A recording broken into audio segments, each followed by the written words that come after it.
Welcome to Stitching with Cindy Botts. Today's project is a holder for my long rectangular plastic rulers. This one is 14 inches by 4, and this is my longest ruler. This is 5 by 18 and a half. So I'm going to make a slot for those two rulers to share because one is narrower and shorter, and that will work out fine. I'm going to make a pocket to hold the rotary cutter, and that will be at the top of this holder. So I cut my material 3 inches wider for turning over raw edges into it and seam allowances. So I cut mine 8 inches wide, then by width of fabric. And then for the front pocket, that's actually going to hold the rulers, I cut it 8 inches wide by 12 length. So you need 2 pieces for the back. You need 2 pieces for the pocket itself, and you need a piece of interfacing. I'm using flannel just because I'm out of interfacing. And then you need 2 pieces for the little pocket at the top. All right, so again, let's just review those measurements really quick in case you didn't jot them down. I just added 3 inches to my ruler size, and so I did 8 inches wide for the back, so 2 pieces plus the interfacing or flannel by width of fabric. For the pocket that's going to hold the rulers, it was 8-inch wide by 12 inches long. Now the up pocket, it's really up to you.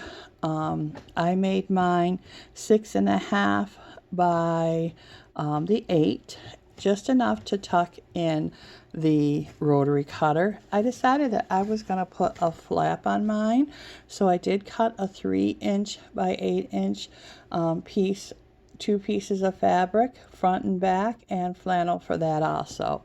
All right, so you don't have a lot of yardage in this. You do have width of fabric, so it was nice project to use up some fabric that I had left over from another project. So after you cut the 2 pieces and the middle, go ahead and lay the right sides together. So around it, pull it through, press, and sew edge of top stitching. And you're going to do that for each of your 4 pieces. All right, you see I did that for the top pocket, did it for the flap, and I did it for the base, and you can see here where I pulled it through, and I did it for the top pocket. Now I did not do the top stitching yet here, but you're going to want top stitching there just to keep everything nice and snug. You're going to want to go ahead and sew the front pocket onto the back. All right, now where that seam is going to be the bottom of your project, so you just go ahead and flip it over and line that all up nice, and go ahead and clip that down into place.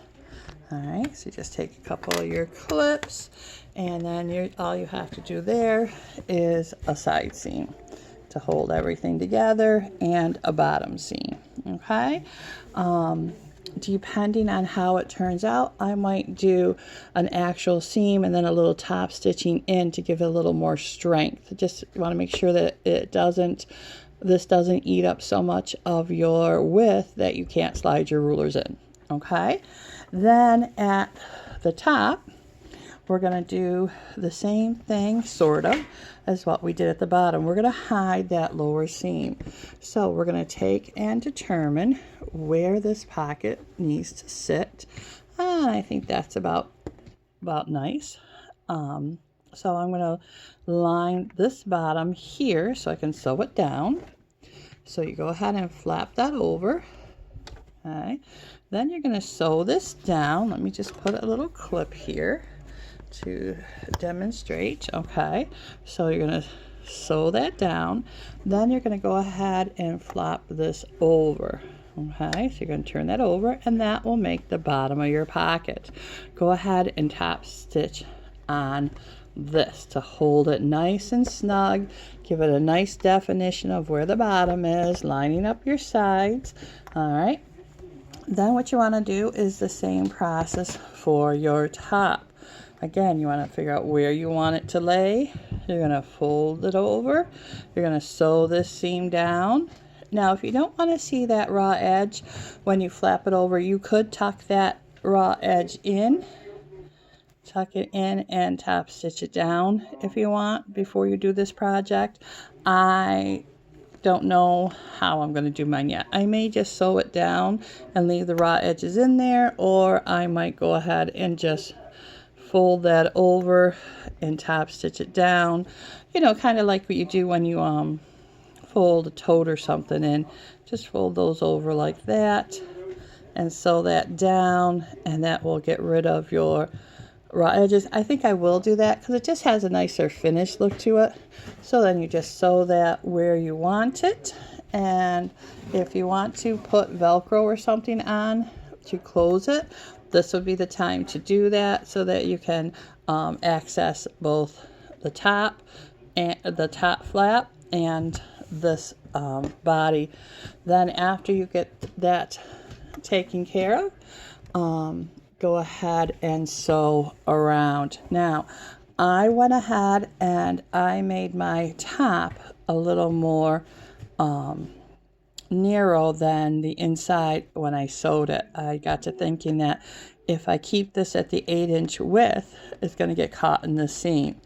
If you don't want to do that, if you want the flap to come all the way over, I wouldn't put this on until after I did the top stitching around and the side seams, just so that you don't accidentally get it snagged in your seam. Okay, because if you got that sewn down, you'll have to pull it back and pin it, which is not difficult. It's just something to remember. You don't want to get that top stuck inside.